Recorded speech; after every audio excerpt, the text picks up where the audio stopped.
I call upon the Nobel Peace Prize laureate for 2006, Muhammad Yunus, to come forward to receive the gold medal and the diploma.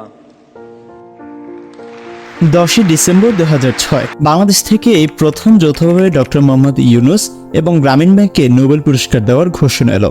সারা বিশ্বের মানুষ অবাক হয়ে দেখল কিভাবে একজন মানুষ একটি দেশের অর্থনীতিকে শান্তির মাধ্যমে ফিরিয়ে এনেছেন, শত কোটি দরিদ্র মানুষের বেঁচে থাকার আশার আলো জাগিয়েছেন। বাংলাদেশ থেকে প্রথম এবং একমাত্র নোবেল পুরস্কার পাওয়া ব্যক্তি হল ডক্টর মোহাম্মদ ইউনুস। বাংলাদেশে জন্মগ্রহণ করা এমন কম মানুষই আছেন যারা দেশ ছাড়িয়ে সমাদৃত হয়েছেন বিশ্বজুড়ে। তাদের মধ্যে অন্যতম হল শান্তিতে নোবেলজয়ী ডক্টর মোহাম্মদ ইউনুস, যার সারা জীবনে পাওয়া সম্মাননা ও পুরস্কারের বর্ণনা দিতে গেলে একটি ছোটখাটো বই তৈরি হয়ে যাবে। ডক্টর মোহাম্মদ ইউনুস 1940 সালের 28 জুন চট্টগ্রামের হাটহাজারী কাপ্তাই সড়কের বাথাও গ্রামে জন্মগ্রহণ করেন। তার বাবা হাজী দুলামিয়া সওদাগর এবং মাতা সুফিয়া খাতুন। তার বাবা হাজী দুলামিয়া সওদাগর ছিলেন একজন জহুরি। 9 ভাই বোনের মধ্যে তিনি ছিলেন তৃতীয়। ডক্টর মোহাম্মদ ইউনুস ছোটবেলায় যেমন প্রখর মেধাবী ছিলেন, তেমনই ছিলেন একজন সক্রিয় স্কাউট বয়। চট্টগ্রাম কলেজিয়েট স্কুল থেকে ম্যাট্রিকুলেশন পরীক্ষা দিয়ে প্রায় 39,000 ছাত্রের মধ্যে 16তম স্থান অধিকার করেন তিনি। 1957 সালে ঢাকা বিশ্ববিদ্যালয়ের অর্থনীতি বিভাগে ভর্তি হন এবং 1960 সালে তিনি এমএ সম্পন্ন করেন এবং একই বিষয়ে 1961 সালে বিএ সম্পন্ন করেন। তারপর তিনি নুরুল ইসলাম ও রেহমান সুবহানের অর্থনৈতিক গবেষণায় মনোনিবেশ করেন। একই বছরে 1961 সালে চট্টগ্রাম কলেজে অর্থনীতি প্রভাষক হিসেবে নিয়োগ পান। তার পাশাপাশি তিনি একটি প্যাকেজিং কারখানা স্থাপন করেন। অত্যন্ত মেধাবী ইউনুস 1965 সালে মার্কিন যুক্তরাষ্ট্রে পড়াশোনার জন্য ফুলব্রাইট স্কলারশিপ লাভ করেন। 1969 সাল থেকে 1972 সাল পর্যন্ত তিনি মাফ্রিজবোর্ডতে মিডল টেনেসি স্টেট ইউনিভার্সিটিতে ইকোনমিক্সের সহকারী অধ্যাপক হিসেবে দায়িত্বরত ছিলেন। 1971 সালে তিনি ভ্যান্ডারবিল্ট বিশ্ববিদ্যালয় থেকে অর্থনীতিতে পিএইচডি ডিগ্রি অর্জন করেন। মুক্তিযুদ্ধ চলাকালীন তিনি যুক্তরাষ্ট্র থেকে মুক্তিযোদ্ধাদের জন্য সমর্থন সংগ্রহের জন্য ইনফরমেশন সেন্টারও তৈরি করেছিলেন। যুদ্ধ শেষ হলে বাংলাদেশে এসে সরকারের পরিকল্পনা কমিশনে নিযুক্ত হলেও তার কাছে এগিয়ে লাগায় কাজটি তিনি ছেড়ে দেন। এরপর চট্টগ্রাম বিশ্ববিদ্যালয়ের অর্থনীতি বিভাগে সহকারী অধ্যাপক এবং বিভাগের প্রধান হিসেবে দায়িত্ব পালন করেন। এরপর 1989 সাল পর্যন্ত চাকরি করেন, তবে এতদিনে তিনি অধ্যাপক পদে উন্নীত হন। 1974 সাল শুরু হয় দারিদ্রতার বিরুদ্ধে ডক্টর ইউনুসের সংগ্রাম। তখন বাংলাদেশে চলছিল দুর্ভিক্ষ। ইউনুস বুঝলেন দরিদ্র মানুষের মান উন্নয়নে স্বল্প পরিমাণ ঋণ হতে পারে কার্যকরী পদক্ষেপ। সে লক্ষ্যে তিনি চালু করেন গ্রামীণ অর্থনৈতিক প্রকল্প। 1974 সালে মোহাম্মদ ইউনুস গ্রাম সরকার কর্মসূচি প্রস্তাব করেন, যা 1970-এর শেষ দশকে জিয়াউর রহমান প্রত্যাবর্তন করেছিলেন। এই কর্মসূচির অধীনেই 2003 সালে 40,392টি গ্রাম সরকার গঠিত হয়, যা কাজ করত চতুর্থ স্তরের সরকার হিসেবে। তবে 2005 সালে হাইকোর্ট গ্রাম সরকারকে অবৈধ ঘোষণা করে। ডক্টর ইউনুসের ক্ষুদ্র ঋণের ধারণার প্রবর্তন। 1976 সালে চট্টগ্রাম বিশ্ববিদ্যালয়ের কাছাকাছি জোবরা গ্রামের দরিদ্র মানুষের সাথে সাক্ষাৎ করে বুঝতে পারেন এ সকল দরিদ্র মানুষের জন্য ক্ষুদ্র ঋণ অনেক কার্যকরী পার্থক্য তৈরি করতে পারে। সে সময় গ্রামের মহিলাদের বাঁশের আসবাবপত্র তৈরি করার জন্য বাঁশ কিনতে হতো উচ্চ সুদে ঋণ নিয়ে, তাই তাদের লাভের টাকা ঋণদাতাকেই দিয়ে দিতে হতো। ইউনুস বুঝতে পারলেন তাদের ক্ষুদ্র ঋণ দিলে তারা নিজেদের পরিশ্রমের লাভ রাখতে পারবেন। এর দেশে তিনি গ্রামের 42 জন মহিলাকে $27 মার্কিন ঋণ দেন, যার প্রতি ঋণে তিনি 0.50 টাকা লাভ করতেন। আর এই ক্ষুদ্র ঋণের ধারণার জন্য ইউনুসকে কৃতিত্ব দেওয়া হয়েছিল। জোবরা গ্রামের দরিদ্রদের ঋণ দেওয়ার উদ্দেশ্যে 1976 সালের ডিসেম্বরে ইউনুস সরকারি জনতা ব্যাংক থেকে একটি ঋণ পান। প্রতিষ্ঠানটি তার প্রকল্পের জন্য অন্যান্য ব্যাংকের কাছ থেকে ঋণ নিয়ে কাজ চালিয়ে যাচ্ছিল। 1982 সাল নাগাদ এর সদস্য ছিল 28,000 জন। 1983 সালের 1 অক্টোবর এই পাইলট প্রকল্পটি দরিদ্র বাংলাদেশিদের জন্য একটি পূর্ণাঙ্গ ব্যাংক হিসেবে কাজ শুরু করে এবং এর নামকরণ করা হয় গ্রামীণ ব্যাংক।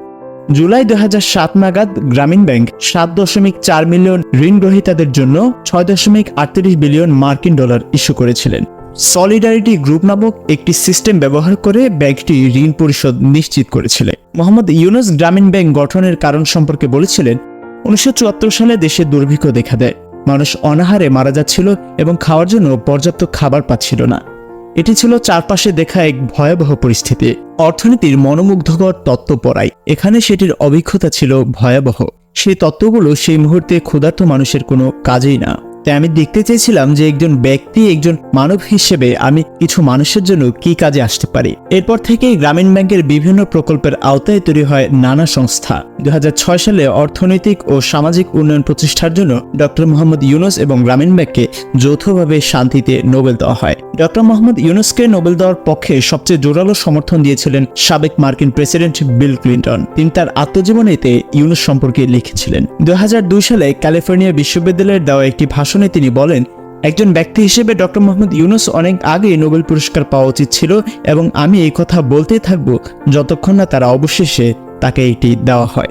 2020 সালে জুলিও অলিম্পিকে প্রধান অতিথি হিসেবে আমন্ত্রণ জানানো হয় ডক্টর মোহাম্মদ ইউনুসকে এবং উদ্বোধনী অনুষ্ঠানে তাকে মশাল বাহক হিসেবে সম্মানিত করা হয়। শুধু তাই নয়, পৃথিবীর ইতিহাসে অলিম্পিক ল্যারেন্ট সম্মাননা দেওয়া হয়েছে কেবল 2 জন ব্যক্তিকে, যাদের মধ্যে একজন হলেন আমাদের ডক্টর মোহাম্মদ ইউনুস।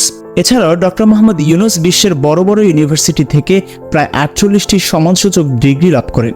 শুরুতে বলেছিলাম ডক্টর মোহাম্মদ ইউনুসের পুরস্কার সমূহের ব্যাখ্যা দিতে গেলে ছোটখাটো একটা বই তৈরি হয়ে যাবে। ডক্টর মোহাম্মদ ইউনুস যুক্তরাষ্ট্রের সর্বোচ্চ বেসামরিক সম্মাননা কংগ্রেশনাল গোল্ড মেডেল গ্রহণ করেছেন। 2013 সালের 5 মে জাতিসংঘে অনুষ্ঠিত বিশ্বের 2 শতাধিক সম্পদশালী ব্যক্তিদের সম্মেলনে নোবেলজয়ী ডক্টর মোহাম্মদ ইউনুসকে আজীবন সম্মাননা পুরস্কারে ভূষিত করা হয়।